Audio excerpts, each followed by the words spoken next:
खबर का रुख करेंगे। ताजमहल विवाद पर हाईकोर्ट की याचिकाकर्ता को फटकार। जस्टिस डी के उपाध्याय ने याचिकाकर्ता को फटकारा और कहा ताजमहल किसने बनवाया, जाकर रिसर्च करो, यूनिवर्सिटी जाओ, पीएचडी करो, तब कोर्ट आना, रिसर्च करने से कोई रोके तब हमारे पास आना। इतिहास क्या है, आपके मुताबिक पढ़ाया जाएगा क्या?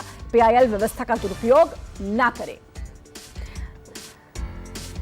और हमारे सहयोगी प्रभाकर मिश्रा हमारे साथ जुड़ चुके हैं। प्रभाकर, साफ तौर पर फटकार लगाई है कोर्ट ने याचिकाकर्ता को।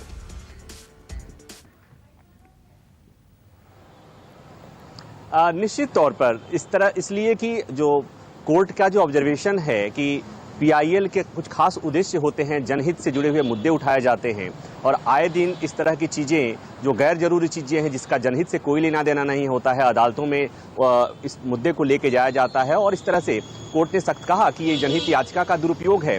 तो ये इस बात को ऐसे भी समझने की ज़रूरत है कि 2015 में देश के संस्कृति मंत्री, तत्कालीन संस्कृति मंत्री महेश शर्मा ने संसद में कहा था कि ताजमहल में कोई मंदिर नहीं है।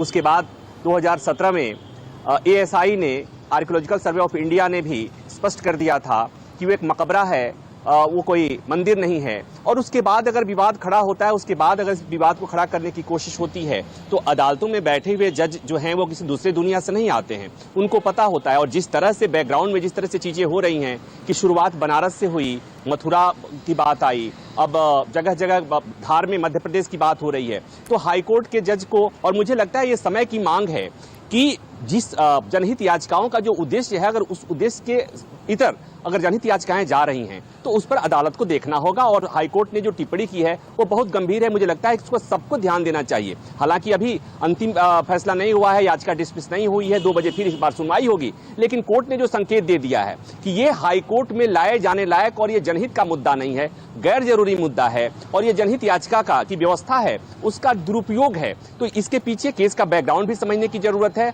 और मुद्दे की गैर जरूरी मुद्दे की बात भी समझने की जरूरत है। हालांकि लोग कहेंगे कि ये जरूरी मुद्दा है, लेकिन अब देखना होगा कि हाईकोर्ट में 2 बजे जब सुनवाई होती है तो हाईकोर्ट ने जो ऑब्जर्वेशन किया है, जो टिप्पणी दी है, क्या उससे इतर जाकर इस मामले में नोटिस जारी करता है या 2 बजे इस याचिका को हाईकोर्ट खारिज करता है। बिल्कुल, अब ये देखने वाली बात होगी कि हाईकोर्ट इस पूरे मामले को खारिज करता है या फिर क्या कुछ हाईकोर्ट की तरफ से फैसला आता है, ये भी देखना होगा। लेकिन अभी तो फिलहाल फटकार लगाई है। मथुरा से हमारे सहयोगी ऋषिकेश जुड़ चुके हैं। ऋषिकेश, ताजमहल को लेकर पिटीशन दायर की, मथुरा की मैं बात करूं तो मथुरा को लेकर मथुरा में भी कई सवाल उठ रहे हैं और लगातार देश में इस तरीके का माहौल बना हुआ है। नमस्कार, मैं हूं मानक गुप्ता। अगर आपको हमारा ये वीडियो पसंद आया हो तो इसे लाइक और शेयर जरूर करें और हाँ, हमें सब्सक्राइब और फॉलो करना ना भूलें ताकि आप देश और दुनिया की कोई खबर मिस ना करें। चाहे कोई ब्रेकिंग न्यूज हो या कोरोना वायरस से जुड़ी कोई भी अपडेट, पॉलिटिक्स हो या आपकी जेब से जुड़ी कोई खबर, इलेक्शन की कोई न्यूज हो, कोई कंट्रोवर्सी हो या फिर कोई वायरल वीडियो, सब कुछ मिलेगा न्यूज़ 24 पर। तो जुड़े रहिए हमारे साथ और देखते रहिए न्यूज़ 24।